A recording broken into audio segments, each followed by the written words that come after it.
Matitinding revelasyon ang inilahad ng singer na si Jake Zyrus tungkol sa kanyang buhay sa libro niyang I Am Jake. Pero tinawag yang fake news ng kanyang ina. Narito po ang report. Mukhang lumalala ang tensyon sa pagitan ni na Jake Zyrus at ng kanyang ina na si Raquel Pempenco matapos ang mabibigat na isiniwalat ng singer sa librong I Am Jake. Sa nasabing libro, ibinunyag ni Jake ang umano'y pangmumolestya raw sa kanya ng kanyang tiyuhin noong siya ay 6 na taong gulang pa lang. Ang mas matindi pa, hindi na raw siya pinaniwalaan ng sariling ina at kinampihan pa raw ang kanyang tiyuhin. Bukod sa umano'y naranasang pang-aabuso, inilahad din ni Jake sa libro ang tungkol sa umano'y pananamantala sa kanya ng pamilya noong panahong malakas pa siyang kumita. Dahil dito, inulan ng matinding pambabatiko si Raquel sa social media na agad namang sinagot nito sa sunod-sunod na Facebook posts. Sa isang post, tinawag ni Raquel na fake news ang mga nakasulat sa libro ni Jake. Ang sumunod na cryptic post niya, tila patutsada naman sa anak. Wala pang bagong pahayag si Jake tungkol sa post ng kanyang ina. Ang mga revelasyon sa bagong libro ni Jake Zyrus, dating Charis Pempenco, ay maaaring magdulot ng ilang legal na implikasyon, kabilang ang, unang-una, paninirang puri.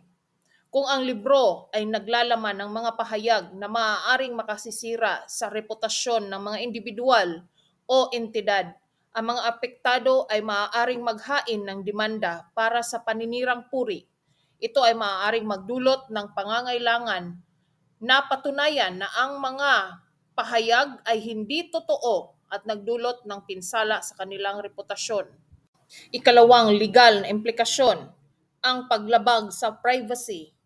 Ang libro ay maaaring magbunyag ng personal o sensitibong impormasyon tungkol sa mga individual nang walang kanilang pahintulot na magdudulot ng mga reklamo ng paglabag sa privacy.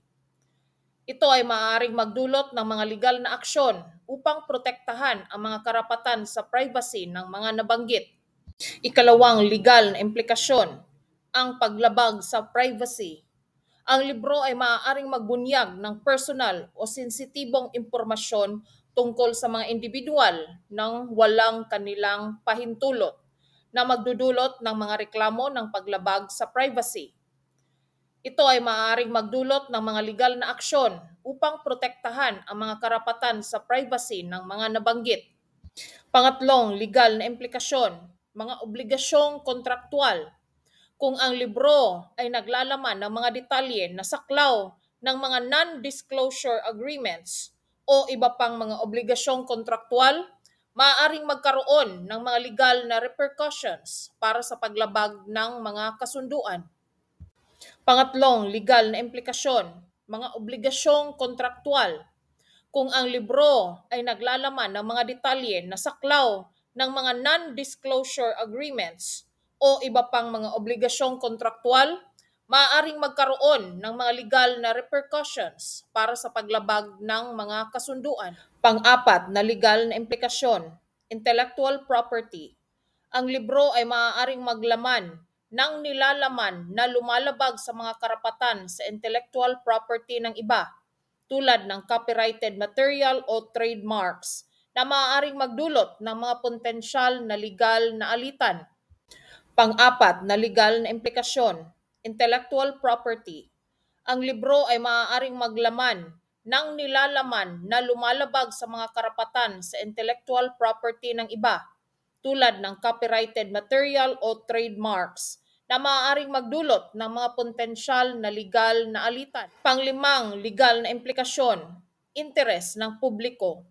Ang mga revelasyon ay maaaring mag-udyok ng mga investigasyon o legal na aksyon ng mga otoridad kung sila ay makakatuklas ng mga illegal na gawain o misconduct na mahalaga sa interes ng publiko. Ang mga legal na implikasyon na ito ay nagdidiin sa kahalagahan ng maingat na pag-aaral at legal na pagsusuri kapag naglalathala ng isang aklat na naglalaman ng sensitibo o posibleng kontrobersyal na impormasyon.